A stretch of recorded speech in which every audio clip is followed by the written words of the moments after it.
Hello student, good morning. I hope you all will be safe and sound as it is, we all know that very pandemic period. So as the online classes are going on, as we have discussed previously in geography and civics, we have completed 2 chapters in geography and 2 chapters in the civics. Now we are going to start history. They have started the first chapter, that is about how, when and where. As we all are well familiar with the history, as we have discussed in the previous classes as well, in the last year, if you take the example, so we have discussed a lot about the history.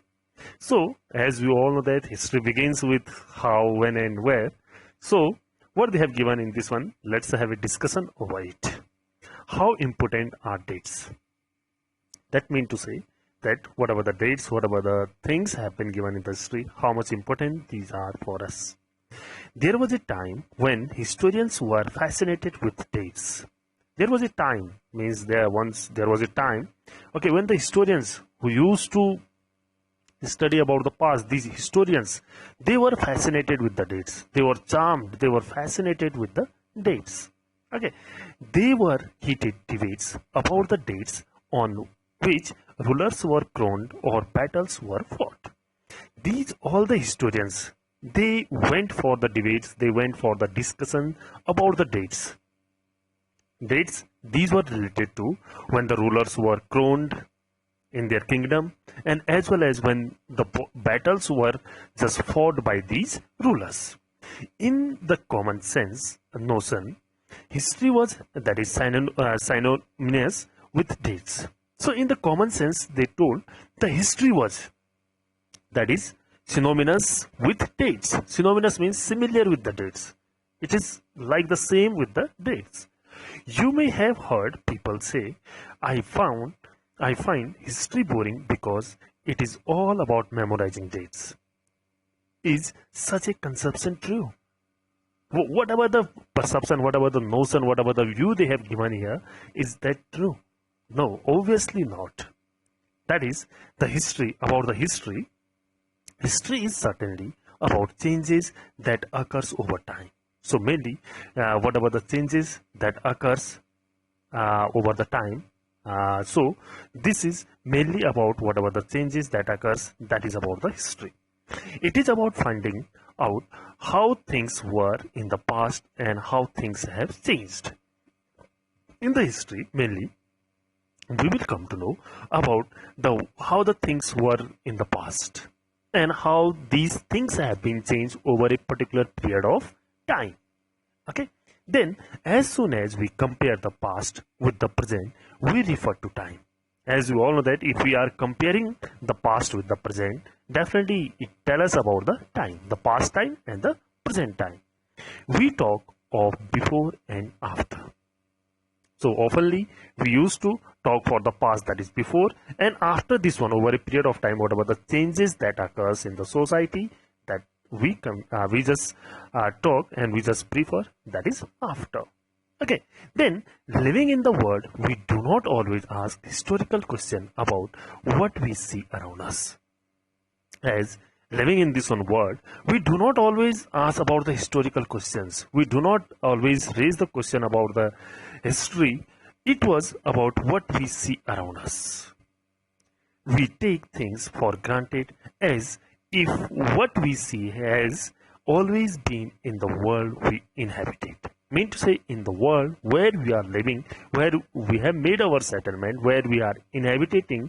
So we see around us, and whatever the things has changed around us over a period of time. But most of us have our moments of wonder, when we are curious and we ask questions that actually are historicals. So most of us, most of the people, and most of we people, what we do, we just search about the moments of wonder. When we are very curious, when we are very eager to know, we ask the questions which are actually related to the history, and these were historical questions. Watching someone sip a cup of tea at the roadside tea stall, you may wonder, when did people begin to drink tea or coffee? Definitely in the roadside tea stall, sometimes what used to happen, these questions comes in your mind. So by taking a sip of tea, so we just think, when did people begin to drink tea and coffee? Looking out of the windows of a train, you may ask yourself, when were railways built and how did people travel long distances before the age of railways? So definitely if you are traveling by train, by bus, so definitely if you are watching outside, so definitely this question may arise in your mind. So since when this railway built and how did people travel long distances in the railways, and before it how the people used to travel? Reading the newspaper in the morning, you may be curious to know how people got to hear about things before newspaper began to be printed. So these all are the questions, how the that newspapers these begin to print. If you are reading the newspaper, these all the questions that come to our mind to think, to be eager to know the answer of these questions. Okay. Then after they have given here, all such historical questions refer us back to the notion of time.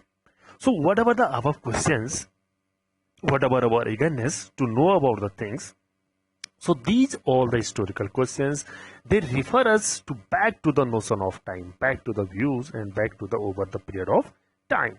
But time does not have to be always precisely dated in term of particular year or a month. So the time, it doesn't have to be always precisely dated in terms of a particular year or a month. Sometimes it is actually incorrect to fix precise dates to process that happens over a period of time.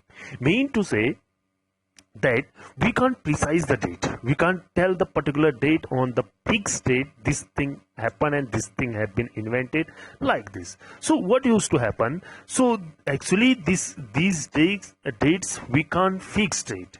It is incorrect because the process that happens over a period of time for inventing and for just discovering particular thing, lots of the time and over a period of time this thing came into the existence.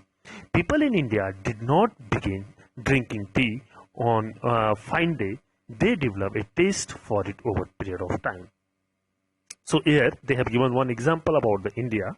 They didn't begin drinking tea on a fine day. They developed a taste for it over of time. There can be no one clear date for a process such as this. And that is why we can't fix a single date when this particular thing has been done by the human beings in the past. That is why they have given here. Similarly, we cannot fix one single date on which British rule was established. And even as we all know that at first the Britishers, they came to our country for only doing the trade, and later on they control over the Indian territories. So that is why we can't fix a particular single date that on the particular date the British ruled over the country. Then or they have given here the national movements started or the changes that took place within the economy and society. So we can't precise a fixed date over there. So how the national movement that was initiated by the Indian leaders and which all of the changes that took place in the society and in the field of economy. So we can't precise any date. Okay, all these things happen over a stretch of time, over a period of time, and we can only refer to span of time, an approximate period over which particular changes became visible. So instead of fixing any particular date, so an approximate period can be utilized over there. Period can be told which particular changes became visible on the particular over a period of time, whatever the changes that took place, so we can go for it. Why then do we continue to associate history with a string of dates? This association has a reason. There was a time when history was an account of battles and big events. As we all know that about the dates, that when there was a time when the history was, it was a evidence of the battles and big events that took place. It was about rulers and their policies, and whoever the rulers over the period of time, and whatever the policies just implemented by them. Historians wrote about the year a king was crowned. So whoever the historians at the time, they wrote about the year when the king was crowned in the kingdom. The year he married, the year he had a child, the year he fought a particular war, and the year he died. Mean to say, they haven't just told about the dates. They just told about the year when he became the ruler, when he got married, when he got child, and how many battles were fought, and the year he died. And the year the next ruler succeeded to the throne, and who became the next ruler for this kingdom. For events such as these, specific dates can be determined, and in history such as these, debates about dates continue to be important, as you all know that. So whatever these events that took place, such as these we have discussed in the above sentence, so the specific dates can be determined. Maybe there may be the specific date for it, and in history such as these, debates about dates continue to be important, and whatever the discussion, whatever the debates among the historians, that will be continued, and that is quite important as well. As you have seen in the history textbook of the past 2 years, historians now write about a host of other issues and other questions. So, as in the previous years, we have discussed a lot in the history books. So the historian, whoever the historians are there, now they are writing about a host of other issues. They are just focusing on the other issues and other questions. They look at how people earn their livelihood, what they produce and ate, and how cities developed and market came up, and how kingdoms were formed and new ideas spread, and how the cultures and societies changed. So the historians now focus on the different kind of the issues, different kind of the other things, like how the people, they used to earn their 2 square meals, how they used to earn their livelihood, and what they used to produce, and what they used to eat, and how the cities they develop, market develop, and how the kingdoms were formed at the time by the kings, by the rulers, and how the ideas of the different rulers that was spreaded, and as well as how the culture and the society changed. These all the things have been now discussing by the historians. Now, which states? What they have given here? See, by what criteria do we choose a set of dates as important? The dates we select, the dates around which we compose our story of the past, are not important on their own. They became very important, vital, because we focus on a particular set of events as important. Suppose if we are writing a story about the past, these are not important for their own, but they became important when we focus on a particular set of events as important. If our focus of study changes, if we begin to look at new issues, a new set of data will appear significant. So definitely they have given the example here that if our focus of study changes, okay, if we focus on the study changes, definitely if we begin to look at new issues, a new set of data will appear significant. Definitely that will happen. Consider an example. In the histories written by British historians in India, the rulers of each governor general was important.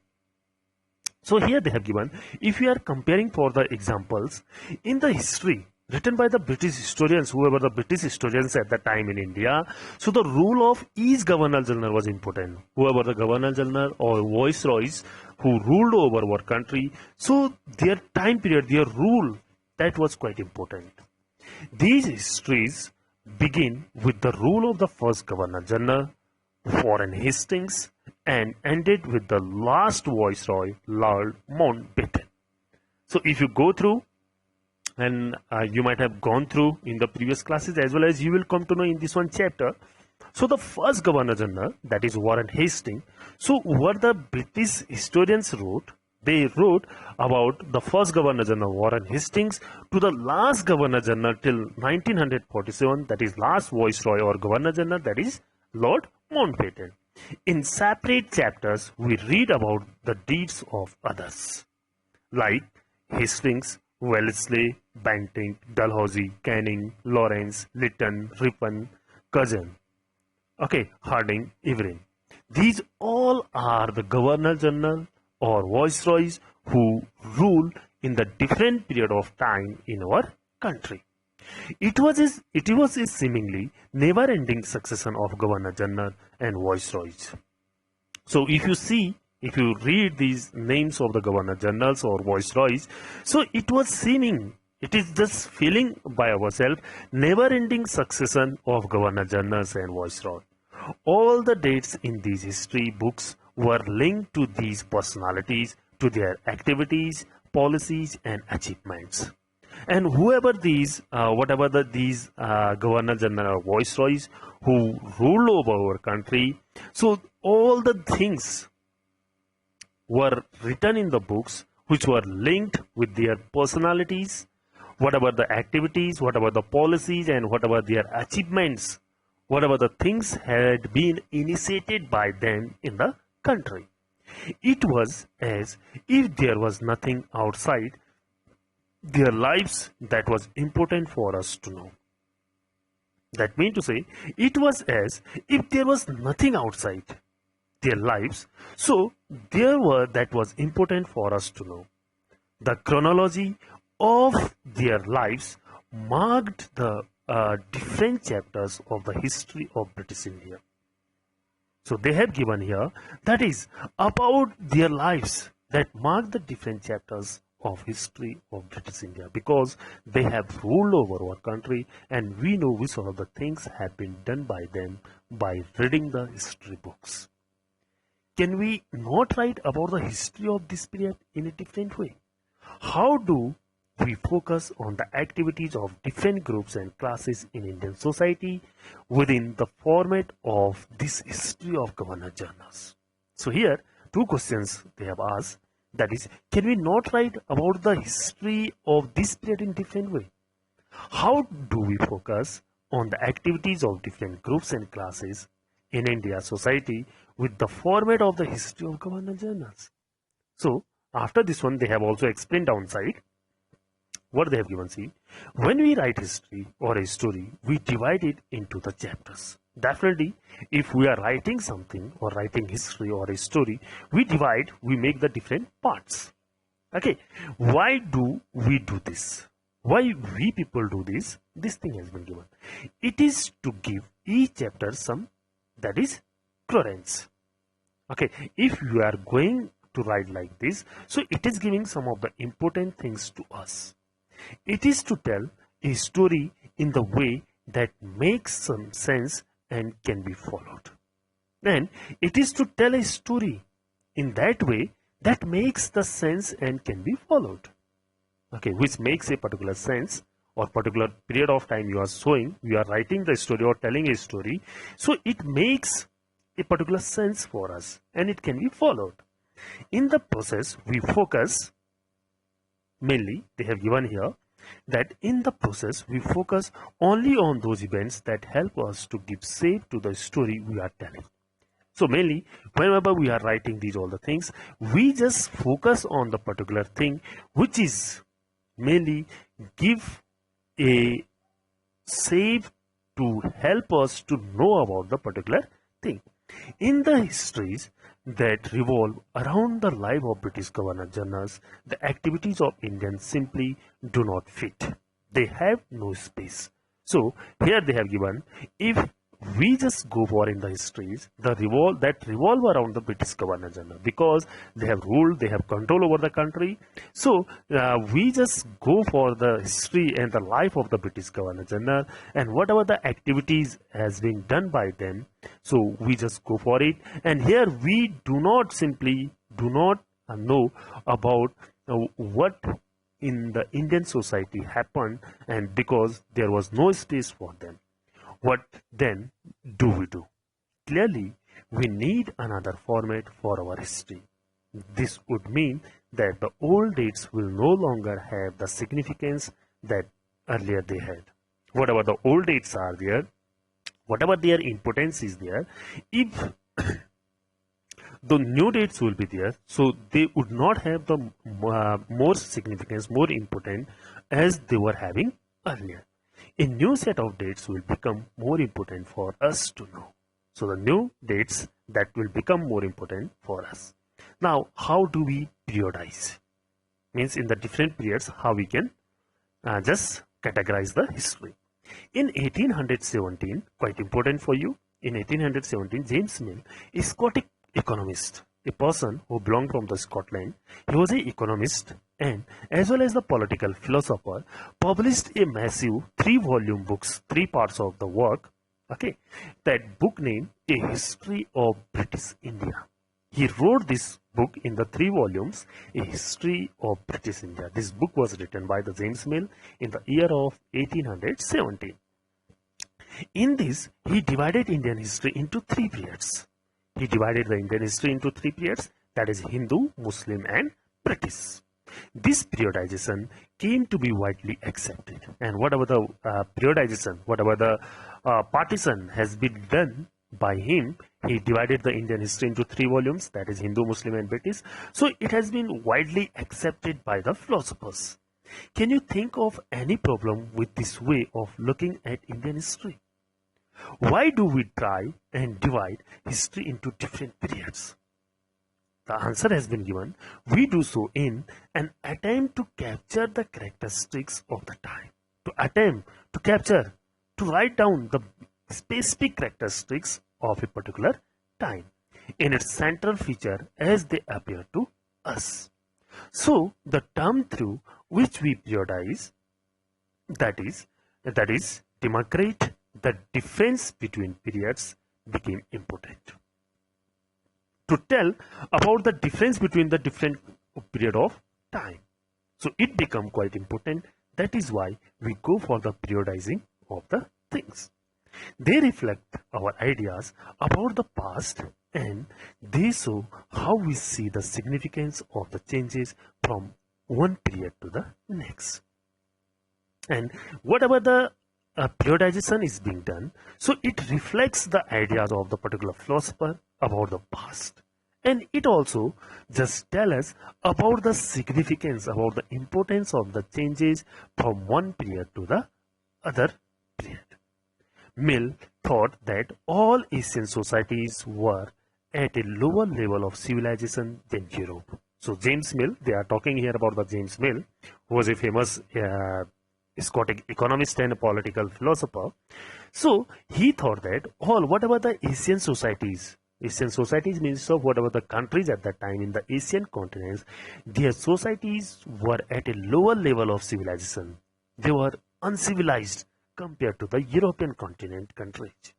According to his telling of history, before the British came to India, he was, according to James Mill, he was telling the history before the British came to India. Means before coming to the Britishers of India, he told the history about the Indian society. Hindu and the Muslims, and that is despots, ruled the country. As we all know that before it, the Hindu and the Muslim rulers and kings, they used to rule over the country.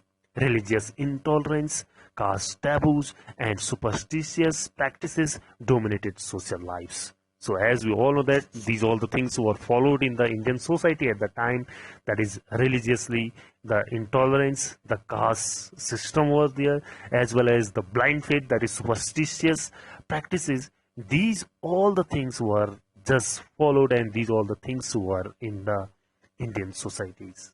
British rule, Mill felt, could civilize India. So James Mill, he felt that if the British rule imposed over the India, so the Britishers can civilize the Indians. To do this, it was necessary to introduce European manner arts, institution and law in India. So for doing this one, for civilizing the Indians, so he felt that it was necessary to introduce the European manners, European customs, European culture, and art and institution and law in India.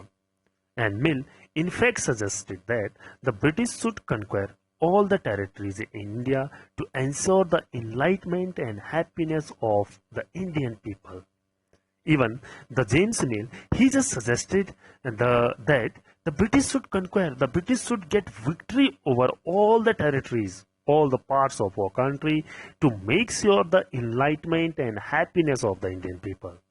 For India, it was not capable of progress without British help. And he also suggested that without the Britishers, without the British help, so the India would not capable to do the progress. Okay, this thing has been given. After this one, many other things have been given that we will discuss in the next video. Okay.